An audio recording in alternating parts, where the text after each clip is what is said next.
Elden Ring is coming out next year. New From Software game. It's gonna have multiplayer. We don't know exactly what's going to entail. We're all hoping it's a graduation day of the Dark Souls experience, started from Demon Souls, with summons, invasions, or whatever variant of that they're going to be using. We hope that's what it is. We don't know, but we hope that's what it is. Sekiro was great. Sekiro did not have multiplayer. That is a sad thing, because it's such a good game otherwise. But a lot of us, after having our fill of Sekiro and platinuming it and doing everything that they could think to do, first mistake of the invasion, I don't have a Hornet Ring for this overlevel Phantom. Big mistake, that'll come back to haunt me. But yeah, Sekiro was great. We just, you know, we want a multiplayer. We love multiplayer. Invading is fun. Co-oping is fun. Covenants are fun. What is not fun are stalemates for a lot of invaders. I myself am 50-50 on the topic. This invasion you see on the screen will become a pretty hardcore stalemate in a few moments, and I'll be cutting down the invasion time significantly. This was, I think, in real time, about an hour and 15 minutes, just about, of an invasion. Here's my second mistake, the edge walk away. I should have stayed and fought. But anyway, uninterrupted co-op, stalemates, disconnectors, and Dark Souls 3. Now, as I said, this particular invasion is a stalemate. I get ahead of the party. They take a long time, and unbeknownst to me previously in the church, there was a third summoned phantom named Jordan. Now look at those souls. Did you see that? 500,000 souls, because Jordan just died to the level. This is Londor Pilgrim. I'm level 40. That phantom died and dropped 500,000 souls. That's what I'm up against. In fact, I'm so flabbergasted by it, I'm actually kind of in awe right now. And I'm running away because I need to think about this. This is a serious deal. Perhaps the other phantom is also super high level. So I go into the level to think about it. During the interim, I'm cutting some clips here. We're doing some fast forwards. A blue phantom comes in, stays with the party, realizes that they're stalemating and staying at an area up the rampart, and they leave because they get bored. So after a while of waiting and thinking about how I should handle the situation, I come up and I find them literally just idling. And another mistake, I already know I should be using the Hornet Ring on this phantom, and I'm still not doing it. And Fall Knight Hostman with his claymore tags me a few times. I'm not too worried about these guys, but I'm hoping they summon the third guy back. I want to see exactly what I can peel out of these dudes. So I break out my bow. I start doing some long-range harassment, trying to coax them into the level. Now at this point I was probably in here for half an hour, but we're only 3 minutes into the video, so I want to give you kind of a realistic point of view of just how long these guys waited around. Now they do eventually resummon Jordan, but it takes a long time.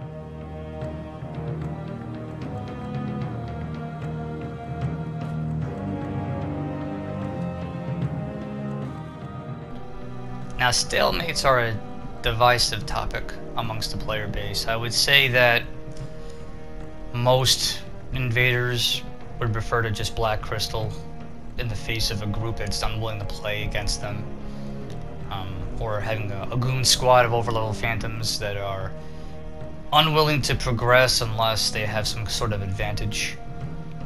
I understand all those comments. I do believe that there's a lot to say about stalemates in general and how Dark Souls 3 has evolved in a way that the other Dark Souls games haven't, either vanilla game and post patches. The Seed, for instance, being a major deviation. 45-second Seed is a lot more interesting than having a permanent stalemate put on a level, which I think before was more like several hours, something absurd. I really don't know what the logic was originally on that one. You'll notice a blue just came in, by the way, so I'm about to have a very exciting actual fight in this invasion. So enjoy this. This is as cool as it's going to get.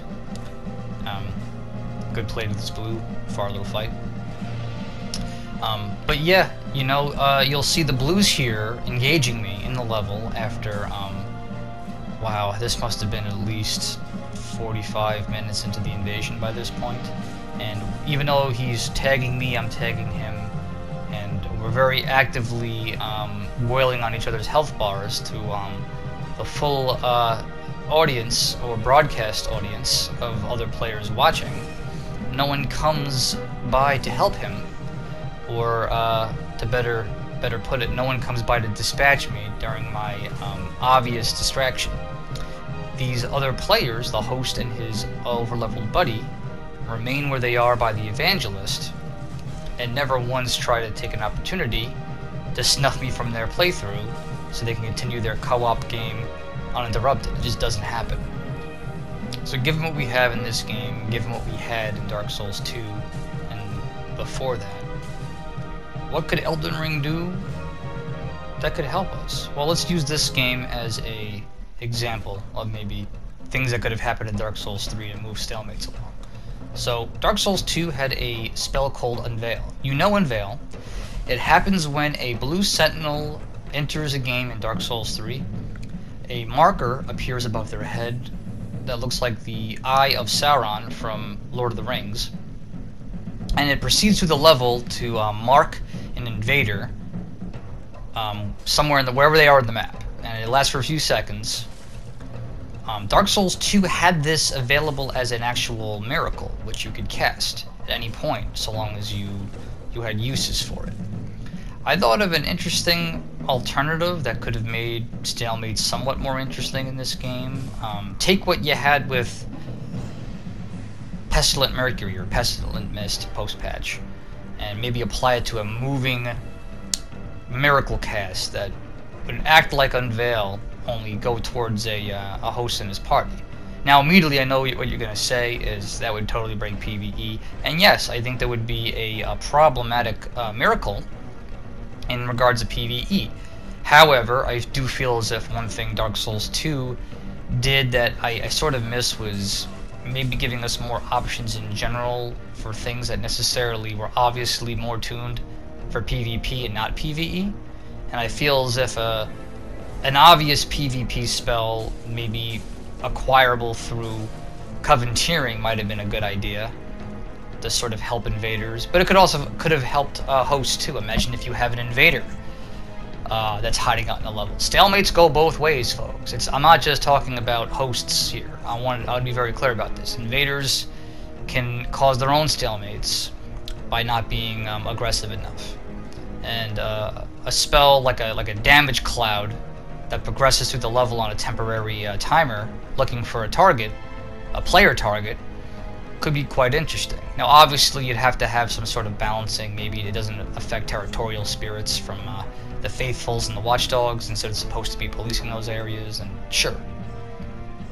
And maybe that's too many requirements for one miracle, for a situational thing like that.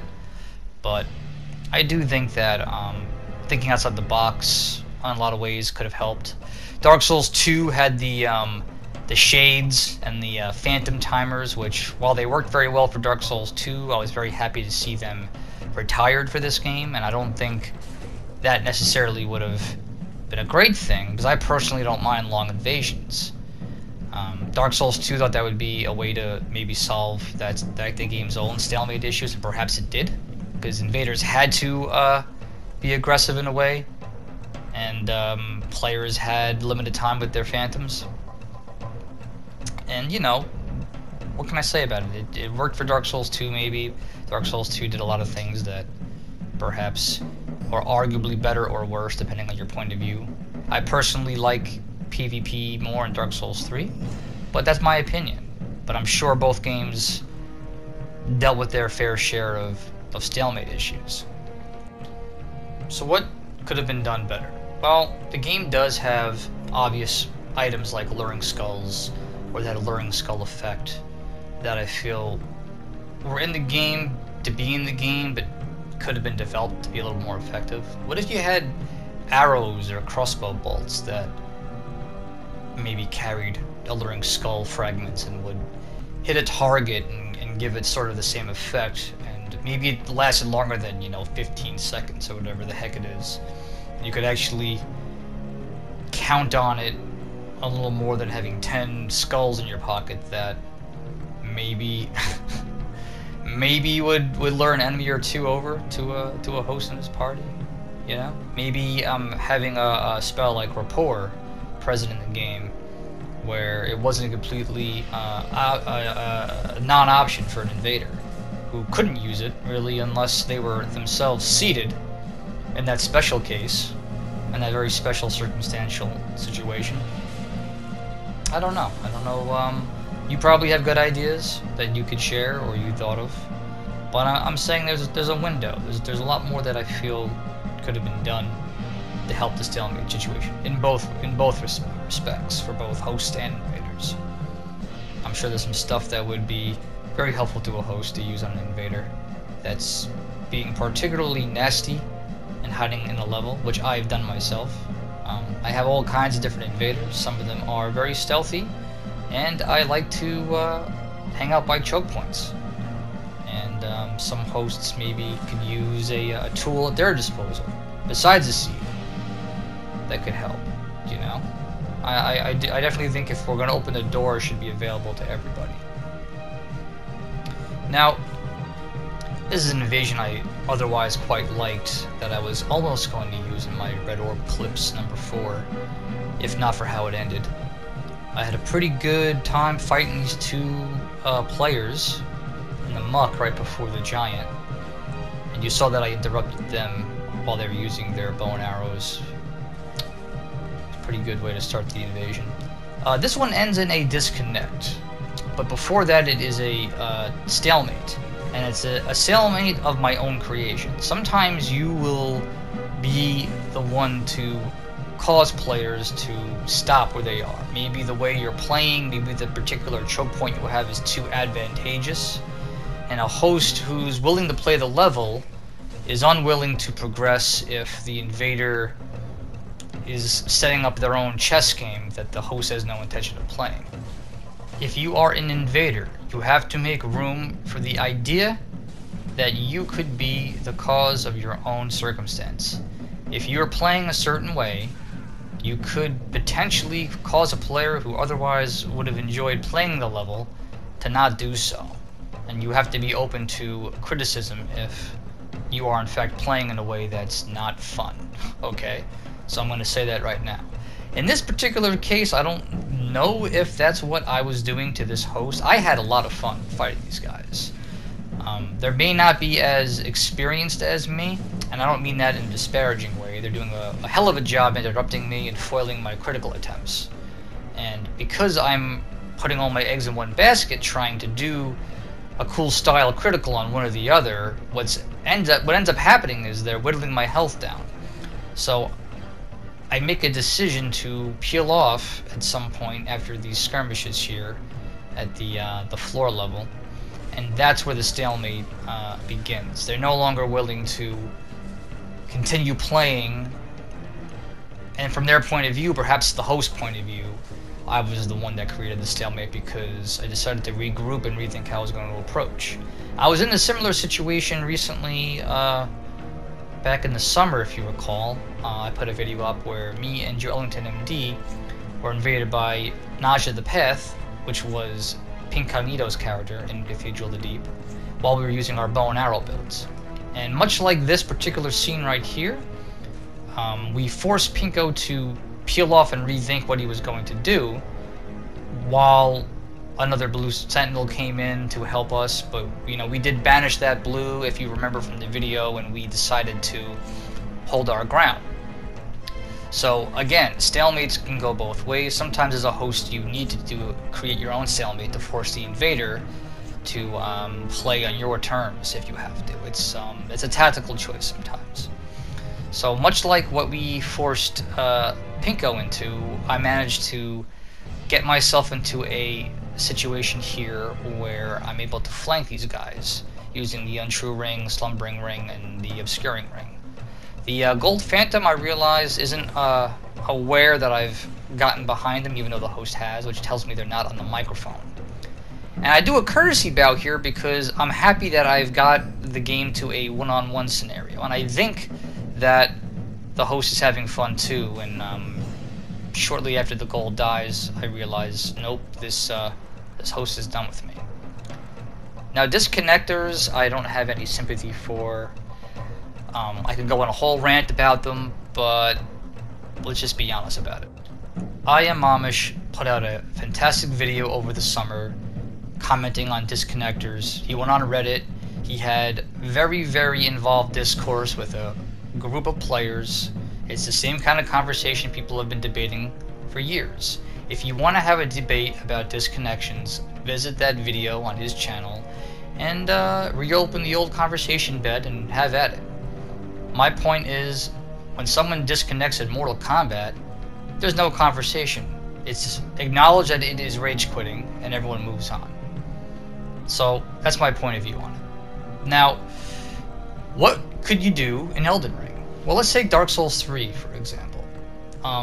There's a post-game moment when every game ends where invaders go home, phantoms go home, the host lives, the host dies, the host beats a boss, the host beats an invader kills a host, where a few seconds occur, Covenantier items are dispersed, messages are given, and everyone goes back to their world.